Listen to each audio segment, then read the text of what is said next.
Today I'm going to tell you all about.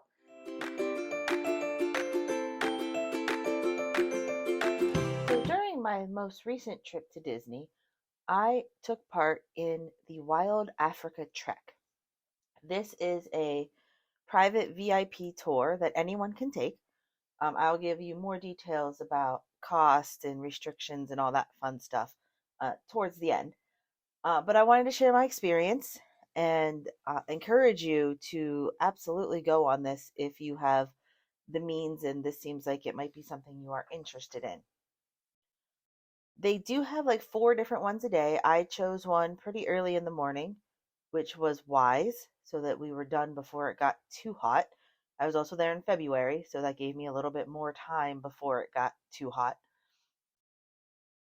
So when you first arrive, you check in, and there is a locker. You are not allowed to take a whole bunch of stuff with you. Um, Pretty much all I took with me were my sunglasses and my phone. Everything else had to be put in the locker. They are lockers very similar to Universals, if you've used those. They were very small. They were very impressed that I fit my entire bag in there. So, if possible, try to limit how much you bring that day. Although I'm guessing you could probably use more than one because there aren't that many people going on the tour at the same time. So then they gave us these nifty vests, which actually have the harnesses built in. So their harness is very similar to if you've done rock climbing. One of the clothing requirements is you must have closed-toed shoes, and they also sent out an email reminding you that or recommending that you wear long shorts. I chose to wear capris. I did see some other people wearing shorter shorts. If you wear shorter shorts, the harness ends up like bunching up your shorts and can be kind of uncomfortable. So I definitely recommend wearing at least shorts that are close to knee length so that you have a little bit of room for scrunching. We had two tour guides and they actually made sure all of our equipment fit us and they actually did all the straps and stuff. We didn't have to do any of it. We just stood there. They also, in the email they send out, they told us that our phones and glasses had to be attached to us or be able to attach to the vest. They did give us, you can kind of see it on that first picture of my sunglasses. They have straps and stuff. So if you don't have a way to attach it, they do have the means. You don't necessarily have to do what I do and go out and buy something. They do have strings and hooks and stuff that you can use. They also gave us a metal water bottle and we filled it up with water to take with us. And then that was also a souvenir of ours to take home. We also got a name tag. Um, and there were probably the most they'll take on one trip is 12. And so before we head out, they did take a picture of all of us so you can kind of see our group. We had two families of four, a couple, and then me. But it was very nice. We became one kind of little family and endured everything together.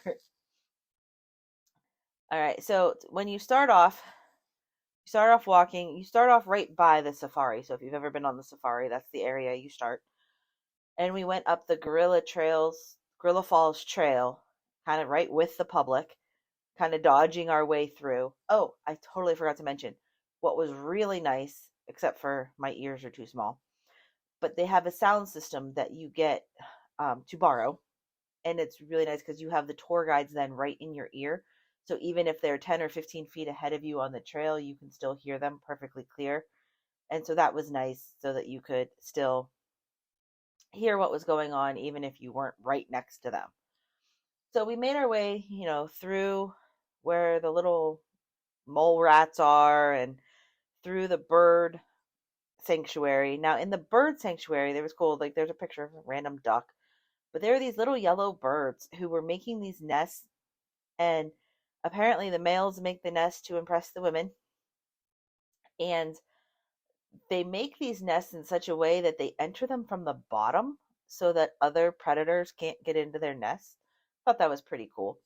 I'll try not to tell you too much about the actual animals and stuff because I don't want to, take all the thunder away from the tour itself. But after we walked through the birds, we made our way down past some of the other animals, like where the hippo pond was, through there. And then there was a gate that, of course, I've never seen before, but it's always been there.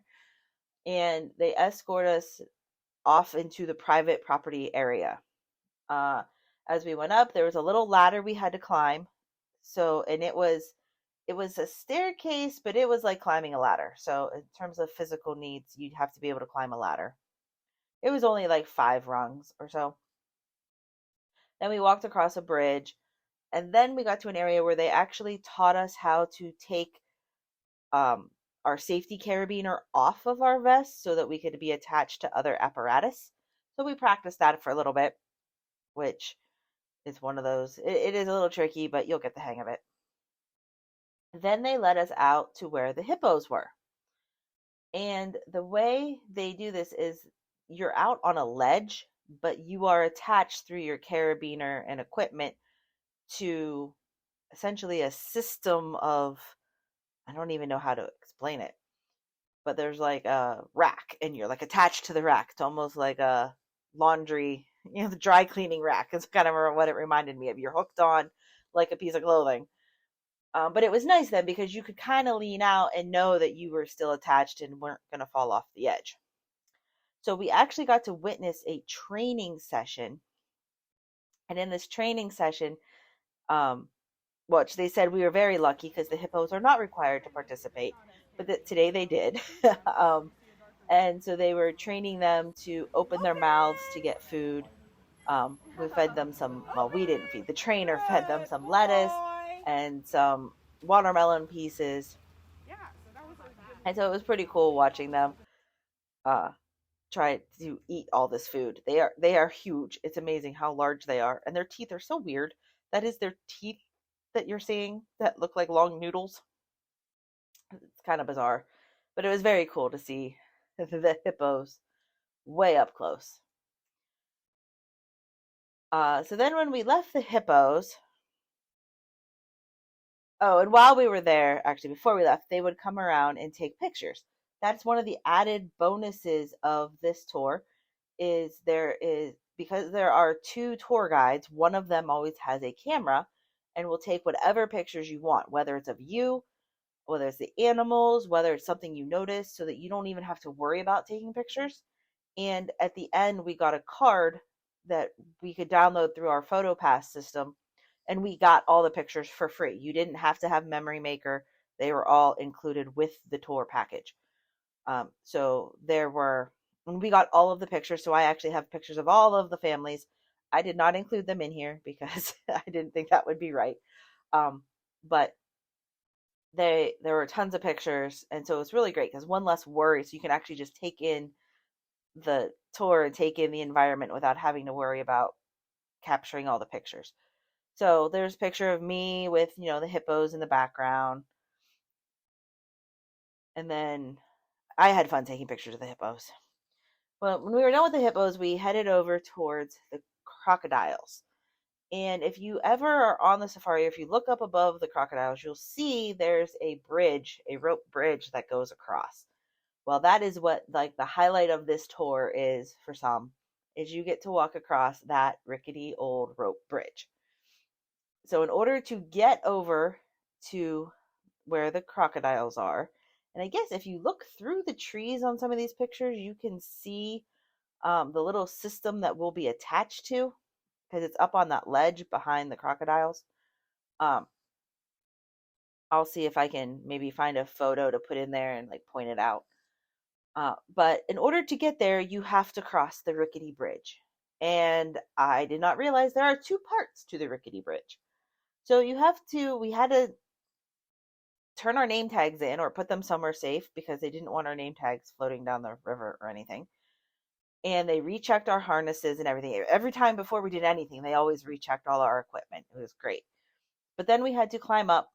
It's probably a story and a half up to where the bridge was. And then you can eye the bridge that you have to go across. Now, for those of you afraid of heights, this probably is not the tour for you. As you can see in some of these bridge pictures, there are planks missing from the bridge. That's intentional. You'll also see some of them are broken, also intentional. But if you are worried, and I had looked this up before going on the trek, the bridge itself is actually made out of steel cabling. It is not made out of rope. It is perfectly safe. Um, and when you go, in case you're worried about other people shaking the bridge, pretty much there's only two people on the bridge at a time. And so they have, when one person's about halfway out, the second person can start. So you don't have to worry about, someone being a jerk and jumping up and down or anything like that. So you make your way across, and they also told us that some of the planks are missing intentionally so that you can look down and see the crocodiles beneath you. I did not stop to take any pictures on my way across. I just made my way across. There were pictures because there are photographers, so they did take pictures of us as we were crossing. So you could see what things look like from where we were. I tried not to look too much at the camera while walking, but you can see how high up we are. And as we're getting across the bridge, we did stop and pose and smile for a picture.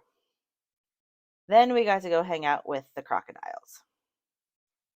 And when we were over with the crocodiles, they are ginormous. One fun fact they did tell us is that the crocodiles are about as long as a giraffe is tall. So they are quite huge. And pretty much they did not do anything. They just laid there. But it was really cool being really up close to them. And again, they took our pictures if we wanted. But the one crocodile started doing something really weird while we were standing there. All of a sudden, he just opened up his mouth and like he was going to start singing opera or something.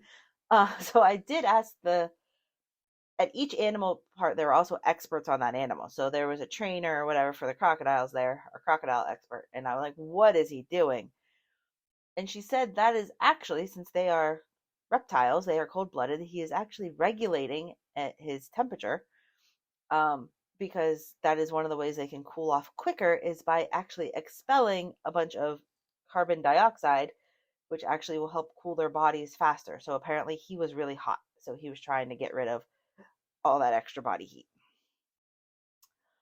And he sat there like that for a long time, like just posing. Everyone else just kind of stayed still.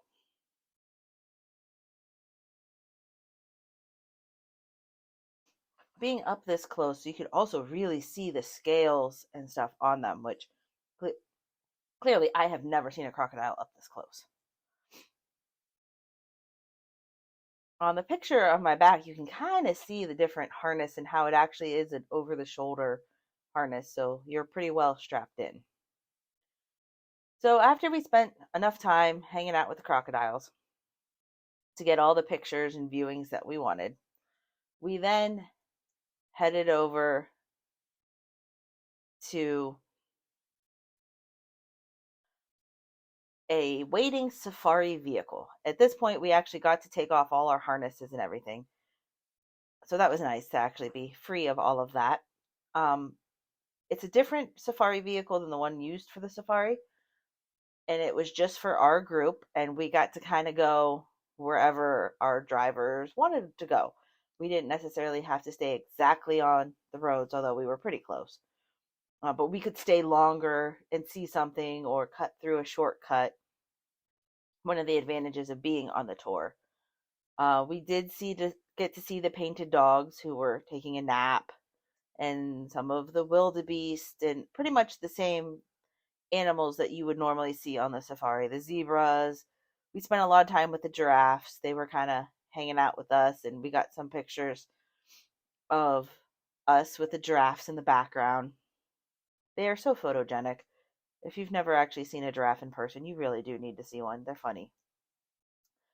So then after we spent some time with the giraffes, we then moseyed over past the elephants and we got to see the flamingos and we went past the cheetahs And the flamingos are always my favorite, though.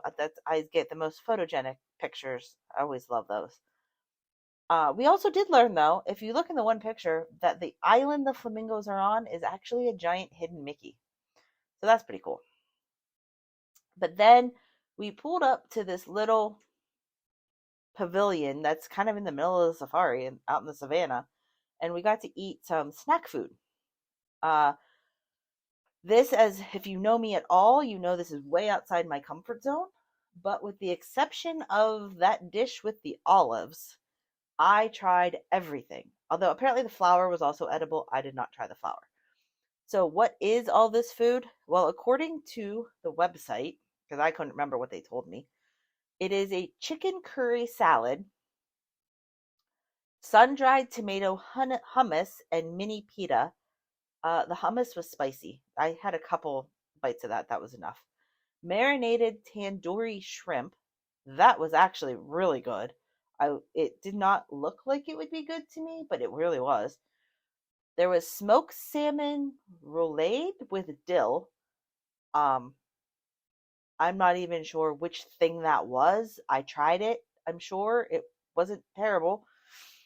Air dried beef and prosciutto. That was really good. That's something I recognized. Fresh fruit marinated in mint and ginger. I did have some of the fruit.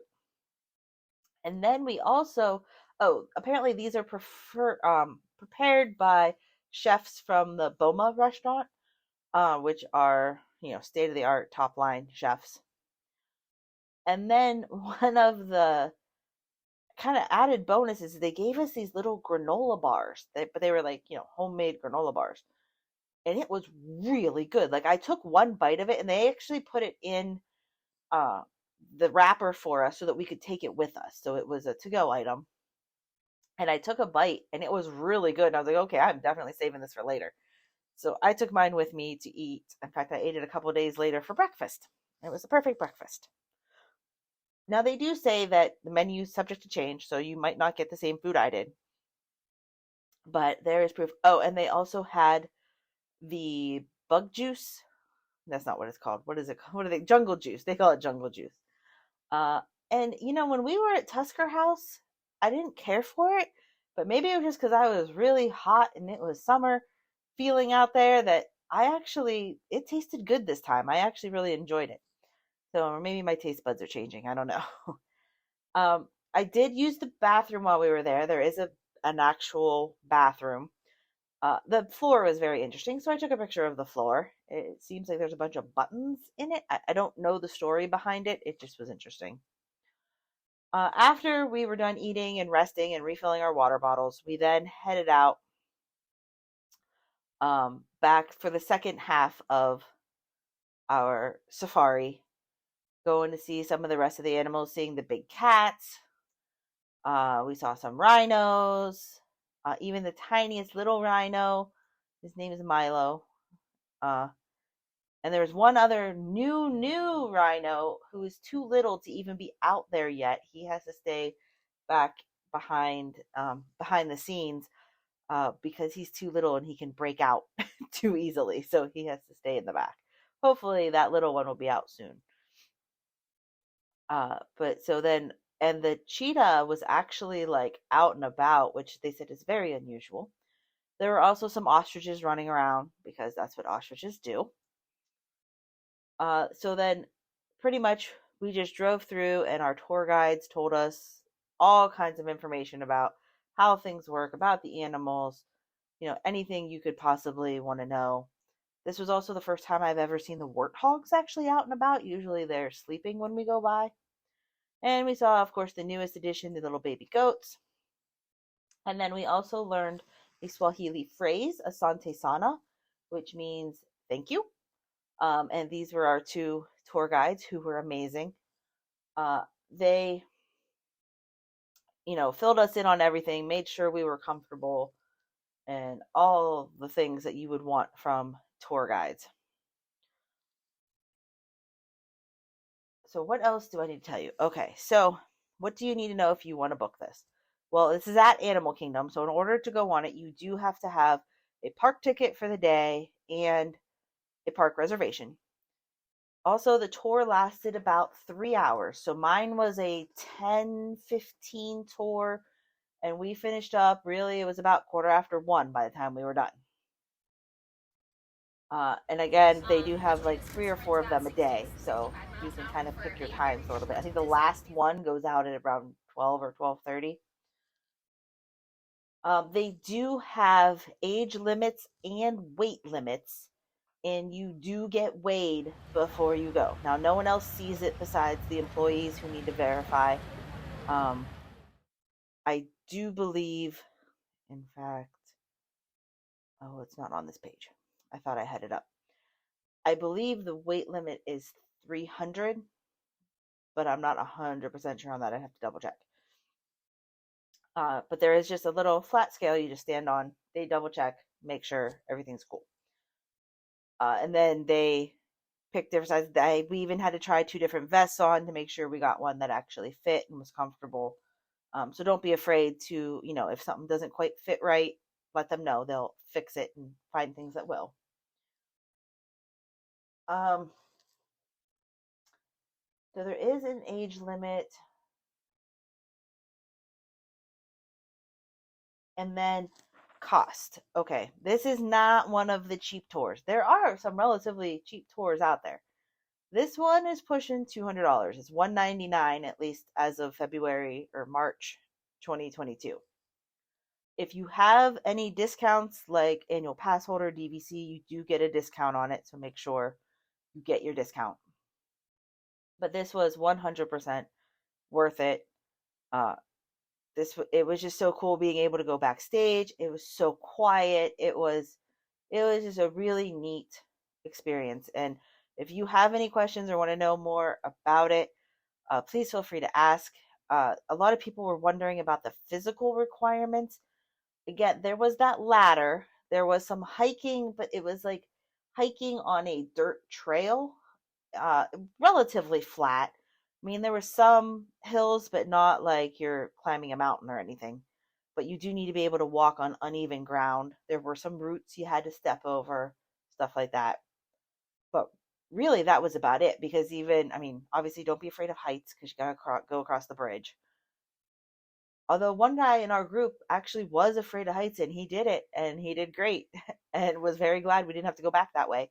It's a one-way bridge. So get through it once, you're good. But physicality wise, like when we're seeing the animals, like that's just a flat surface you're on. You're not climbing down a cliff or anything like that. It's just you're just standing there. So overall, it really wasn't too physically taxing. Um, Obviously, when you're riding in the safari vehicle, it is just as bumpy as the regular safari. You're still going over the chains. You're still going over rough ground. So if that's something that would bother you, that would probably still bother you.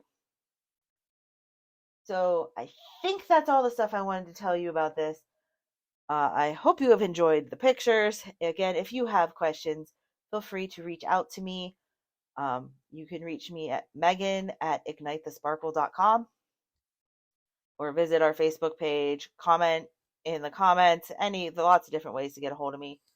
I am happy to fill you in on anything with this tour. So, Asante Sana, thank you for listening, and I will see you next time.